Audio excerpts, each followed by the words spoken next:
আসসালামু আলাইকুম ওয়া রাহমাতুল্লাহি ওয়া বারাকাতুহু। ইন্নাল হামদুলিল্লাহ ওয়াসসালাতু ওয়াসসালামু আলা রাসূলিল্লাহি ওয়া বা'দ। আজকে আলোচনা করব যে আমল করলে গাছের মধ্যে ভালো ফলন হবে। আগের মতো ফলন এখনকার গাছগুলোর মধ্যে হয় না।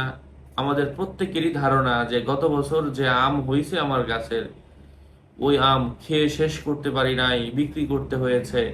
বিক্রি করার পরেও এই টাকা দিয়ে রান্নাঘরের খোটা দিয়েছি। হ্যাঁ, ওই টাকা দিয়ে দুইটা হাঁস কিনেছি, ওই টাকা দিয়ে একটা ছাগল কিনেছি, এমন আছে না? হয় অনেকের ক্ষেত্রে। ওই টাকা দিয়ে একটা ঘর বেঁধে ফেলেছি যাদের বাগান আছে, কিন্তু বর্তমানে এই বছর যে আম বিক্রি করছি তেমন উন্নতি হচ্ছে না যেটা আগে ছিল।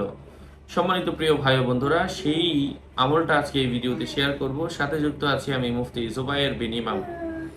আলোচনা বুঝতে এই সাথেই থাকবেন। এখনো যারা চ্যানেলটি সাবস্ক্রাইব করেননি, সাবস্ক্রাইব করতে ভুলবেন না। প্রত্যেক ভিডিওতেই বলি, ভেরিফাইড চ্যানেলের ডেসক্রিপশন বক্সে ক্লিক করলে পেজ এবং আইডি আসবে। হ্যাঁ, আমার নাম ছবি দেখে বিভ্রান্ত হবেন না। প্রত্যেক ভিডিওতে আলাদা আমি সাবধান করি, সতর্ক করি। সম্মানিত প্রিয় উপস্থিত বৃন্দ, আমি সেই আয়াতটা, সেই সূরাটা বলে দিচ্ছি। সেটা হচ্ছে সূরাতু আল জিন। সূরাতু আল জিন।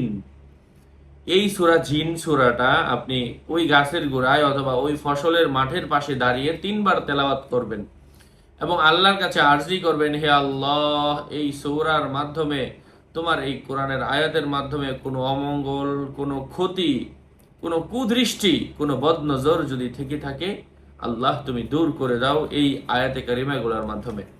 ইনশাআল্লাহ খারাপ কোনো লক্ষণ থাকলে, খারাপ কিছু থাকলে দূর হয়ে যাবে এবং আল্লাহ পাক বারাকাত দান করবেন।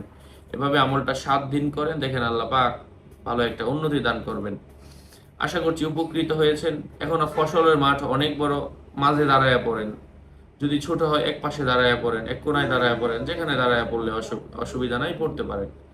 আরো আপডেট পেতে সাথেই থাকবেন। সকলের মঙ্গল সুস্বাস্থ্য কামনা করে এখানেই শেষ করছি। আর এই আমলগুলা যেমন আমি কিতাব থেকে শেয়ার করছি, হ্যাঁ, এই কিতাবগুলা যাদের প্রয়োজন, সংগ্রহ করতে চান, আমার থেকে সরাসরি কথা বলে নিয়ে নেবেন। 01908183699। আসসালামু আলাইকুম রহমতুল্লাহি ওবরাকাতুহ।